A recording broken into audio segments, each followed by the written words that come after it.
Welcome. I'm Lee Cowan, and this is Here Comes the Sun, a closer look at some of the people, places, and things we bring you every weekend on Sunday morning. A new musical has landed on Broadway, adapted from the 2012 NBC television show, Smash.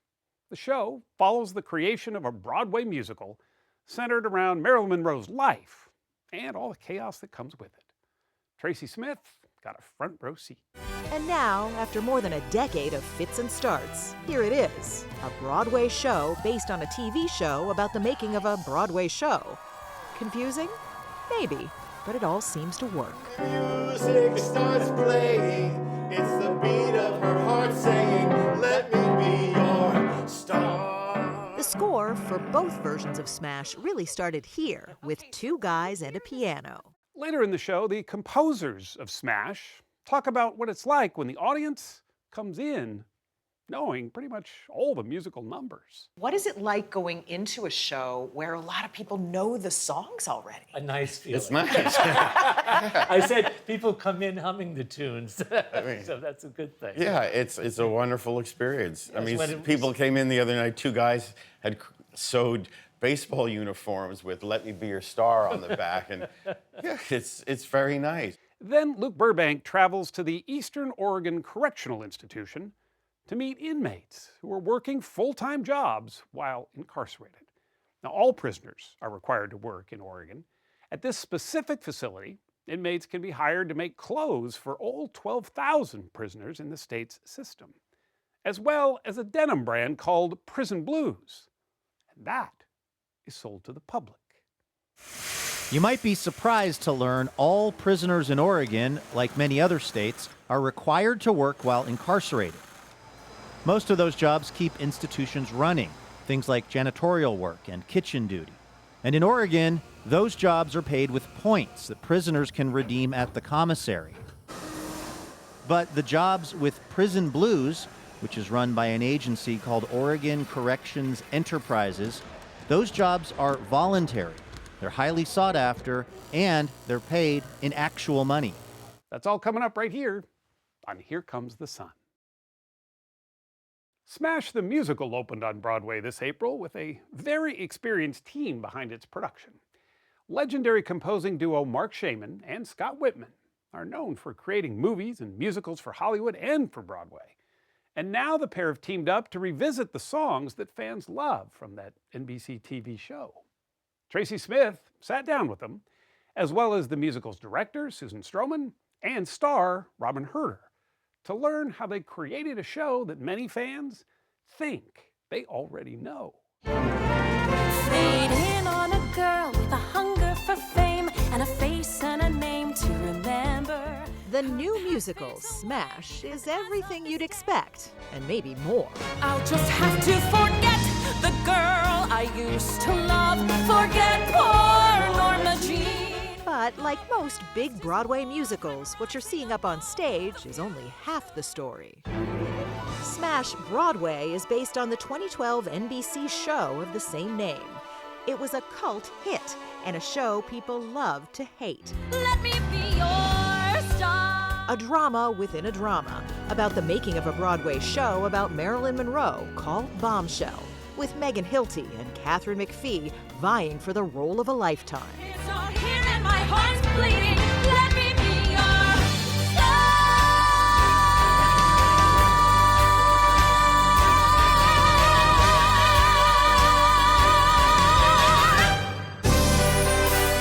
And now, after more than a decade of fits and starts, here it is, a Broadway show based on a TV show about the making of a Broadway show.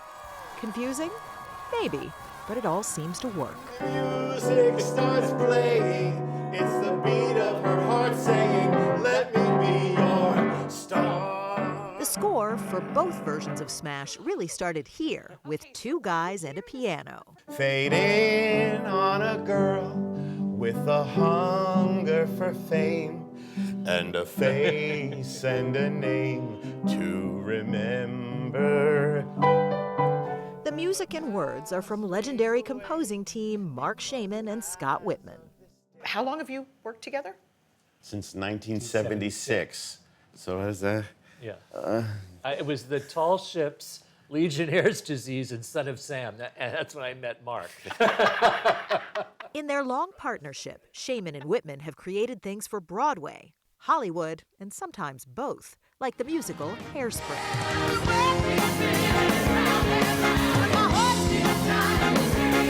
They still remember the moment they came up with that show's big closing number. And I suddenly was like, you can't stop an avalanche as it races down the hill. And it was just pouring out of me. Hairspray earned Shaman and Whitman a Tony Award, but even after all their success, taking on Smash gave them that feeling they get before they start anything new, the fear of failure. You two sing a little song before you approach every project. Well, yes, we sing it almost every day, too. Paralyzed with fear. Paralyzed with fear. That's how we start writing any song. And we sing that for a day. Because you're just looking at a white blank page, and it's just the most frightening thing on earth. Music department, we're taking it from our leading ladies happy. Yeah? To create a show within a show, it helps to have a rather experienced team, including renowned director Susan Stroman. You know, you've won 5 Tonys. You've done this a long time. Are there lessons that you've taken from that apply to Smash? Yes, I have. Everything that is in Smash, I've actually lived through. The idea was to keep what was good from the TV show and reimagine the rest. The music stayed, of course, but the TV show was more of a drama. So with the blessing of producer Steven Spielberg, yeah, he does Broadway too, they made it funny. This show will not end with Marilyn lying on a bed, naked and dead, wrapped in a white satin sheet. Exactly. Nobody wants to buy a ticket to a depressing show. I can stay home and be depressed for free. There were also a few funny things they didn't plan. In the show, a main character was out and is replaced by an understudy at the last minute. And on the night of the very first preview, it happened for real. One of the taglines for Smash is, behind every Broadway musical is a hot mess. Yes, and that is absolutely true. You go in with the best intentions and something invariably goes wrong, and then everybody's on top of it to see how to fix it, or which department can fix it. I'll add the right spices when the stand-up bass slaps you in the face. What ain't my husband, I'll embrace. Robin Herder is Ivy Lynn, an actress who plays Marilyn Monroe and winds up assuming her character. In this factory where dreams can come true, are you ready to make someone new? It's like a sandbox, and I just get to play around in it and get to do all the things. I get to be crazy, I get to be mean, I get to be sweet, I get to be funny, I get to cry, and I get to sing and dance, but it's everything. I'll just have to forget the girl I used to love. Herder's personal story adds yet another layer to the oh-so-meta show. She's a Broadway veteran who made her mark not as a singer, but a dancer. And beneath that effortless glamour is someone who's fought 20 years for this moment, even past her own personal breaking point. Were there moments where you wanted to give up? Yeah. The whole business, this musical theater business was really, really getting to me. I realized that was my clock ticking, and I was like, I think I need to be a mom. And I don't know if I want to do this anymore. I said to my husband, I think I want to have a baby. She did have a baby, a son, Hudson, and then everything changed. Having Hudson was the best thing that ever could have happened to me, because that's when everything switched and everything clicked. I'm back, and I'm achieving my dreams. So protect them and take special care. Take care. So, will it be a smash? One of the ads says, if you loved the TV series, it's exactly what you want. And if you didn't, we've changed everything. Don't forget me. But at its heart, Smash is really about collaboration, warts and all. And to these two lifelong collaborators, that might be a story that works for everyone. What do you think the appeal is for somebody who hasn't seen the TV show? I believe it's a universal feeling of watching a group of people trying to go to work. All right, what do we got to accomplish today? I think everyone can relate to that. Let me be that star.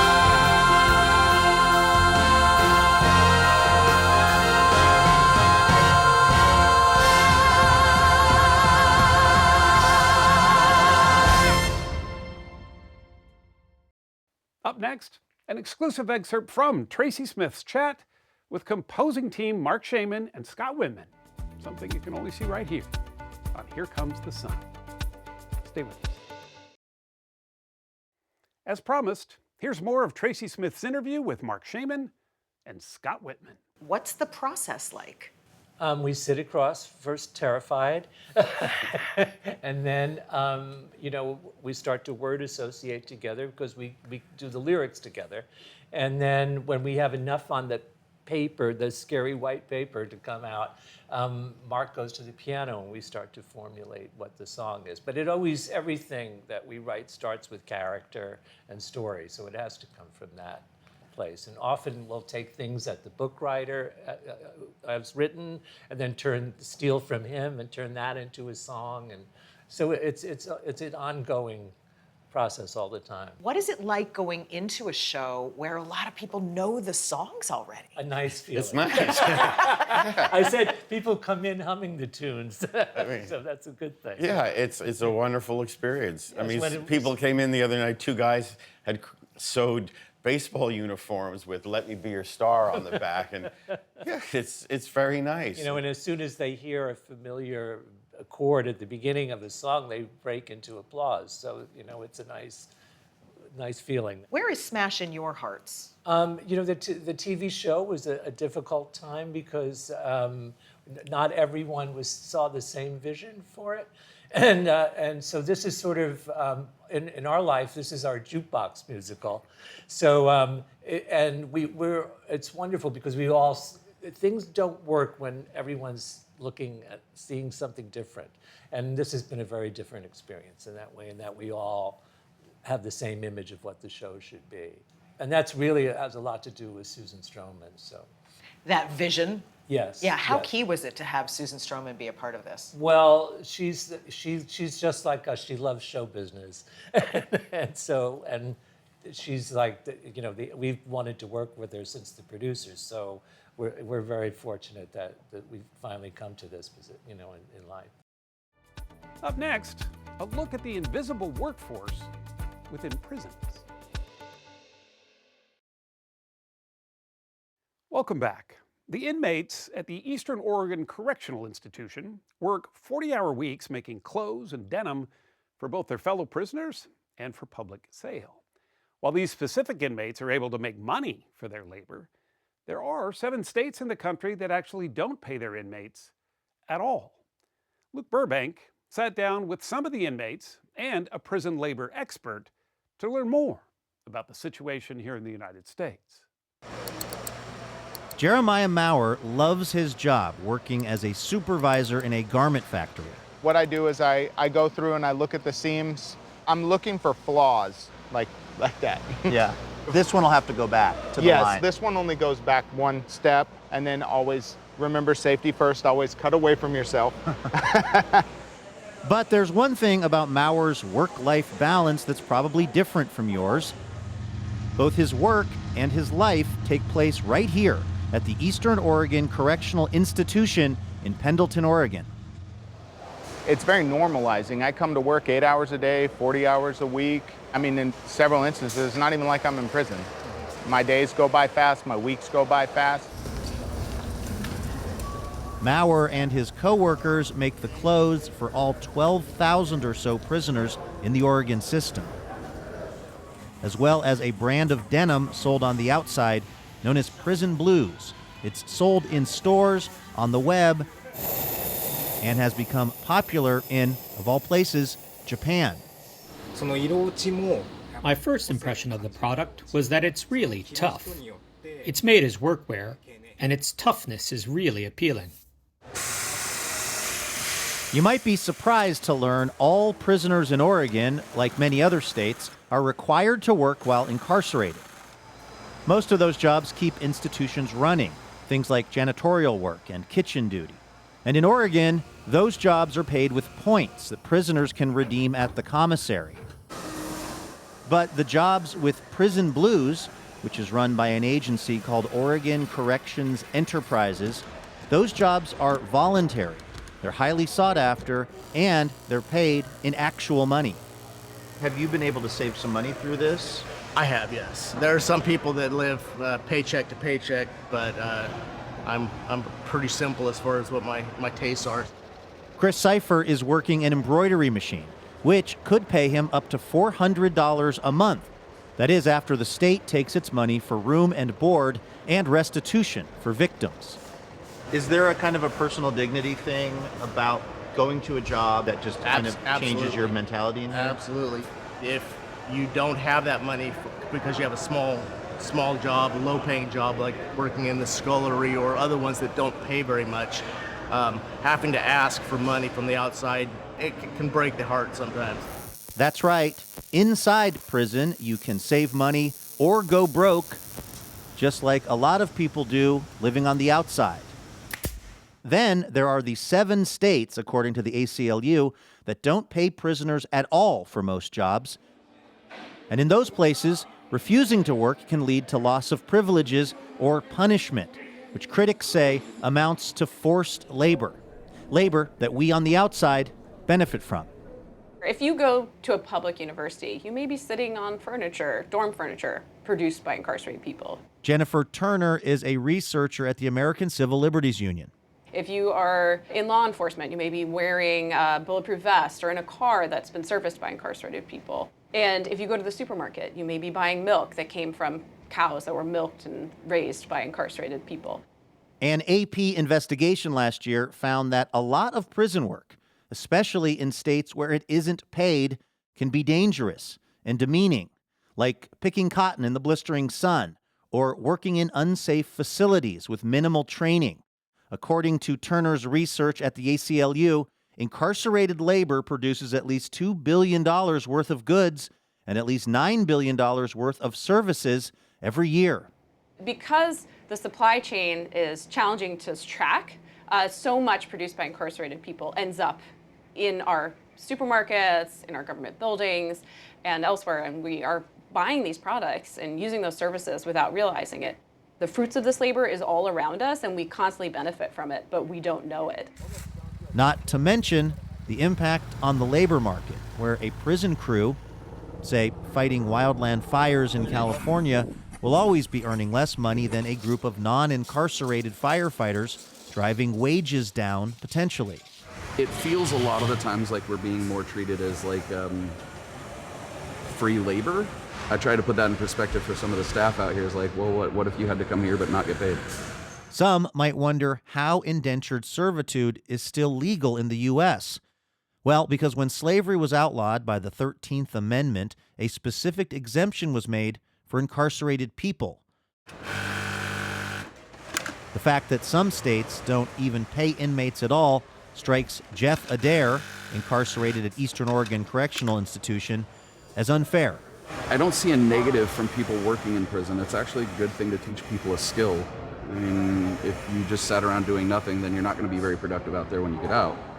But at the same rate, I feel that if it's going to be a job, they should be compensated just like anybody else. Doesn't matter where we're at, whether we're in here or out there. We're still people. People like Theron Giles, who, when we met him, was about to use the money he'd earned working at Prison Blues to start building a life on the outside after spending most of his adulthood behind bars. I was going down a self-destructive life. Me being here gave me a chance to reflect.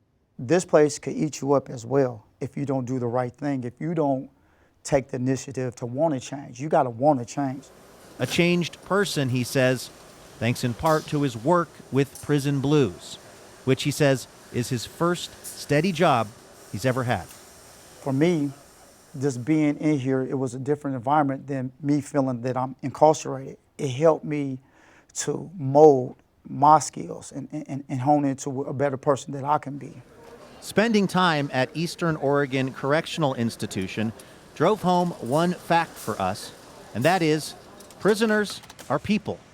Yes, people who've been convicted of committing crimes, to be certain, but also people who will very likely be released one day, and who, the research shows, will have a better chance of success if they've been able to mend their lives.